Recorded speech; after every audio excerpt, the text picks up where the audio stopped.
Olympics की चकाचौंध और नीरज चोपड़ा और बाकी एथलीट्स ने मिले प्यार को देख एक बार तो आपके मन में पक्का आएगा कि काश हम भी ओलंपिक खेल पाते। और अगर आप 20-25 साल के हो तो एक तूफान जितनी तेज इच्छा आपके मन में उभरी होगी कि अगले ओलंपिक में हिस्सा हम भी लेंगे। पर फिर सब शांत हो गया होगा क्योंकि हमने पता ही नहीं है कि ओलंपिक को जाने वाला रास्ता है कौन सा। इस वीडियो में हम देखेंगे वह 3 रास्ते जो कहीं नहीं जाते सिवाय ओलंपिक के।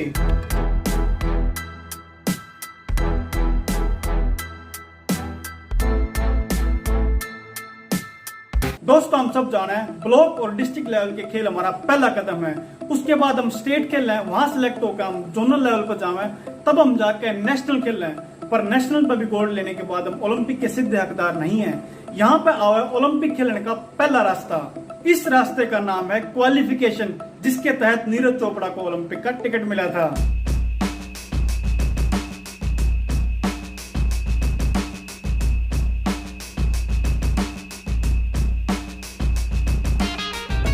ओलंपिक कमेटी ने हर एक खेल में क्वालिफाई करने के लिए स्टैंडर्ड सेट कर रखे हैं, जिनकी फुल लिस्ट आपके सामने है। उदाहरण के तौर पे मेंस 100 मीटर रेस, इसका जो ओलंपिक क्वालिफाइंग टाइम है वो है 10.05 सेकंड। बेशक आपने अपने देश में गोल्ड जीता है, पर ये गोल्ड वाली रेस में अगर आपने 10.05 सेकंड से ज्यादा टाइम लिया है तो भी आप ओलंपिक में नहीं खेल सकते, क्योंकि आपने ओलंपिक गेम्स की क्वालिफाइंग कंडीशन को पूरा नहीं किया। इसके उलट बेशक आप 4-5वें नंबर पर रहे हो इस रेस में, पर अगर आपने 10.05 सेकंड जो कि ओलंपिक का क्वालिफाइंग टाइम है उससे पहले अगर ये रेस पूरी कर दी तो आपका ओलंपिक का टिकट पक्का। इसी तरीके से हर खेल का अलग अलग क्वालिफाइंग स्टैंडर्ड्स है जिनको एथलीट को पूरा करना होगा। रेस के लिए टाइमिंग है, जंप वगैरह के लिए डिस्टेंस है। इस तरीके से ओलंपिक कमेटी ने हर एक का क्वालिफाइंग स्टैंडर्ड्स बना रखा है। तो पहला रास्ता ये क्वालिफाइंग स्टैंडर्ड पूरा कर दो, आप ओलंपिक में पहुंच जाओगे। पर एक कंडीशन है, न्यूनिक आपने क्वालिफाइंग टाइम या डिस्टेंस अपने गली मोहल्ले गांव में पूरा कर दिया और सोचो मैं ओलंपिक खेलूंगा ना। ये सब कारनामा आपने करना है एथलेटिक फेडरेशन ऑफ इंडिया के खेलों में। और इस AFI के नीचे कौन कौन सी स्पोर्ट्स बॉडी है जो गेम करवावे हैं? Indian grand prix, federation cup, national inter state championship या फिर ओपन नेशनल। इन खेलों में अपना जादू दिखाना है अगर ओलंपिक जाना है। दूसरा जो रास्ता है ओलंपिक जाने का, हालांकि वो रियो ओलंपिक में तो नहीं था पर टोक्यो ओलंपिक में था और पेरिस ओलंपिक में भी होगा। शुरू में सुनने में भी बड़ा मुश्किल लगेगा, पर वीडियो पूरी देखोगे तो बड़ा आसान है। इसका नाम है world ranking system. World athletics एक स्पोर्ट्स गवर्निंग बॉडी है दोस्तों, जो हर एक खेल के हर एक खिलाड़ी की रैंकिंग मेंटेन करती है हर एक कंपटीशन के बाद। तो ओलंपिक कमेटी का दोस्तों ये रूल है कि हर एक गेम के टॉप 10 रैंकिंग वाले खिलाड़ी या टॉप 20 रैंकिंग वाले खिलाड़ी, ये चीज हर एक गेम के अनुसार चेंज होती रहे, वो ओलंपिक में पक्का खेलेंगे। इसका ताजा उदाहरण अभी अपने टोक्यो ओलंपिक में भारत से हुआ।